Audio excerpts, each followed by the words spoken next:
Dan pemirsa, untuk membahas terkait pembatasan layanan ojek daring atau ojek online, kita sudah terhubung dengan Pak Igun Wicaksono selaku Ketua Perkumpulan Pengemudi Transportasi dan Jasa Daring Indonesia atau PPTJDI. Selamat sore Pak Igun. Selamat sore. Ya, Pak Igun, aturan PSBB sudah berlaku sejak kemarin dan sesuai dengan peraturan Menteri Kesehatan terdapat pembatasan terhadap ojek daring, tidak boleh mengangkut penumpang, hanya boleh logistik atau barang. Bagaimana Anda dan rekan-rekan ojek daring menanggapi aturan ini? Iya, ini pertamanya kami menyampaikan kami ini dari ojek online mendukung terlaksananya PSBB ini, pembatasan sosial berskala besar. Namun di sini kan ada poin bahwa kami ini tidak diperbolehkan membawa penumpang. Nah, ini yang jadi masalahnya. Jadi teman-teman ini bagian besar itu kan mengandalkan ojek online untuk layanan penumpang. Semenjak diberlakukannya PSBB yang ojek daring tidak boleh membawa penumpang, khususnya di DKI Jakarta, kami praktis sudah tidak ada penghasilan. Karena komposisi penumpang itu 70-80% sendiri di dalam penghasilan kami, sehingga sisanya hanya 20-30% itu untuk layanan antar barang maupun pemesanan makanan. Sedangkan untuk pemesanan makanan, kami itu harus menyediakan modal. Kami harus membelikan dulu makanan yang dipesan oleh pembeli, lalu itu baru bisa kita lakukan.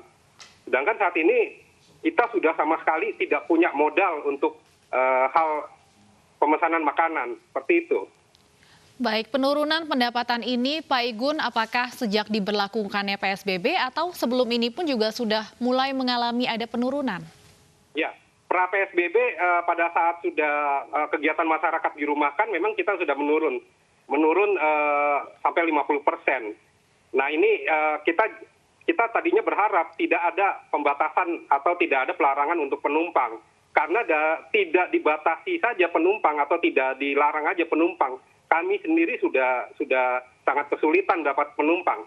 Karena penumpang yang ada saat ini adalah penumpang spesifik, artinya penumpang yang memang masih diperbolehkan beraktivitas selama masa PSBB.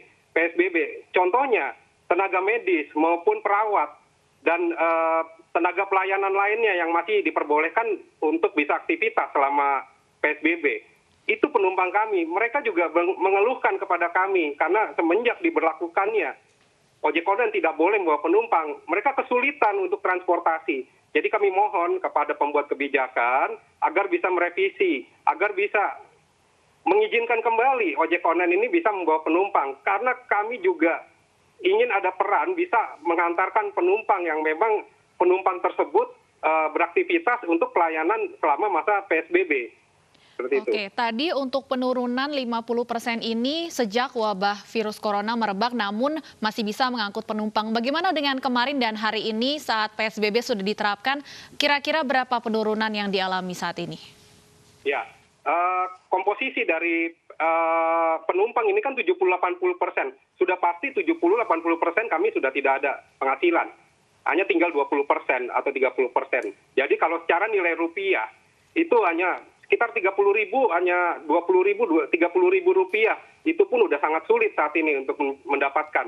Dan itu juga masih gross. Kami juga harus untuk beli pulsa maupun biaya operasional lainnya, biaya modal lainnya. Oke, Pak Igun, terakhir jika revisi aturan PSBB tidak bisa diberlakukan, solusi yang ingin diajukan seperti apa, Pak Igun?